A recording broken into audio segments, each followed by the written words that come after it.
কড়াইটা বসিয়ে তেল দিয়ে দিয়েছি, গরম হয়ে গেছে। তা এখন আমি কাঁঠালগুলো ভেজে তুলে নেবো। সেদ্ধ করে নিয়েছি, এই যে দেখতে পাচ্ছ সেদ্ধ করা কাঁঠাল। তো এইটাকে এখন আমি ভেজে তুলে নেবো। আলুগুলো ভেজে তুলে নিয়েছি, এখন রেখে দিচ্ছি। তো কাঁঠালটা ভাজি, আলু ভাজা হয়ে গেছে। এখন হালকাভাবে কাঁঠালগুলো ভেজে তুলে নিয়েছি। কড়াই অল্প তেল ছিল, তারপর রান্না করার জন্য তখন আবারও অল্প পরিমাণ তেল দিলাম। এটা পুরো মাংসের মতো হবে। সবাই সব রকম পদ্ধতিতে রান্না করে, বিভিন্ন রকম পদ্ধতিতে। আজকে আমি নতুন পদ্ধতিতে রান্না করব। দেখুন, ফোড়নে আমি তেজপাতা দিয়ে দিয়েছি, কুচনো পেঁয়াজ পরিমাণ মতো দিয়ে দিলাম।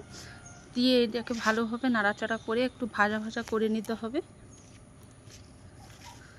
ভাজা ভাজা হলে এর মধ্যে লবণ দিয়ে দিলাম। তাড়াতাড়ি এটা জীর্ণ হয়ে যাবে বা নরম হয়ে যাবে পেঁয়াজটা, তার জন্য লবণটা দিয়ে দিয়েছি পরিমাণ মতো। এখন বেটে রাখা আদা রসুন বাটা দিয়ে দিলাম। দিয়ে ভালো করে আবার একটু মশলাটা কষে নিতে হবে। দেখুন কষা হয়ে গেছে, তেলটা উপরে ছেড়ে দিয়েছে। এখন আমি পরিমাণ মতো লঙ্কার গুঁড়ো দিয়ে দিলাম। যে যেমন ঝাল খায়, তো আমাদের বেশি ঝাল খায় না, তাই অল্প পরিমাণ লঙ্কা গুঁড়ো দিয়ে এটাকে আবারও একটু ভালো করে মশলাটাকে কষে নিতে হবে।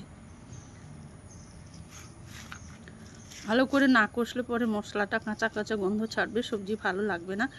এখন পরিমাণ মতো হলুদ দিয়ে দিলাম। আবার সেদ্ধ করা ছিল, তাও অল্প পরিমাণ দিলাম রান্না করার আগে। তো মশলা কষা হয়ে গেছে না, এখন আমি ভেজে রাখা আলু দিয়ে দিলাম এর মধ্যে। দিয়ে একটু নাড়াচাড়া করে ভেজে রাখা এঁচোড়টাও এর মধ্যে দিয়ে দিলাম। তোমাদের আগের দিন দেখিয়েছি কিভাবে কাঁঠাল কাটতে হয়। এখন আজকে আমি সবজিটা রান্না করে দেখাচ্ছি। মশলাটা সুন্দরভাবে মেখে গেছে, তো এর মধ্যে অল্প পরিমাণ জল দেবো। যেহেতু আমার সব কিছু সেদ্ধ করা, তাই অল্প পরিমাণ জল দিয়ে এটাকে ফোটাবো। কিছু সময় ফোটানোর পরে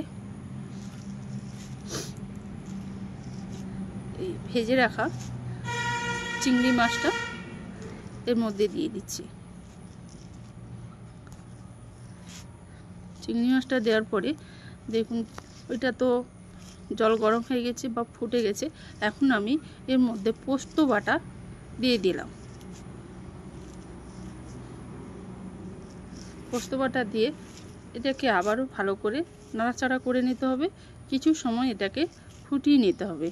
এইভাবে রান্না করলে খেতেও ভালো লাগে, টেস্টও লাগে, পুরো মাংসকে হাড় মানিয়ে দেবে। দেখুন আমার রান্নাটা কমপ্লিট হয়ে গেছে। তো বন্ধুরা, যাদের যাদের এঁচোড় চিংড়ি খেতে ভালো লাগে, তো আমার চ্যানেলটিকে সাবস্ক্রাইব করুন, লাইক করবেন, ফলো করবেন, একটু শেয়ার করে দেবেন। যারা খেতে ভালোবাসেন তারা প্লিজ চলে আসবেন আমাদের বাড়িতে।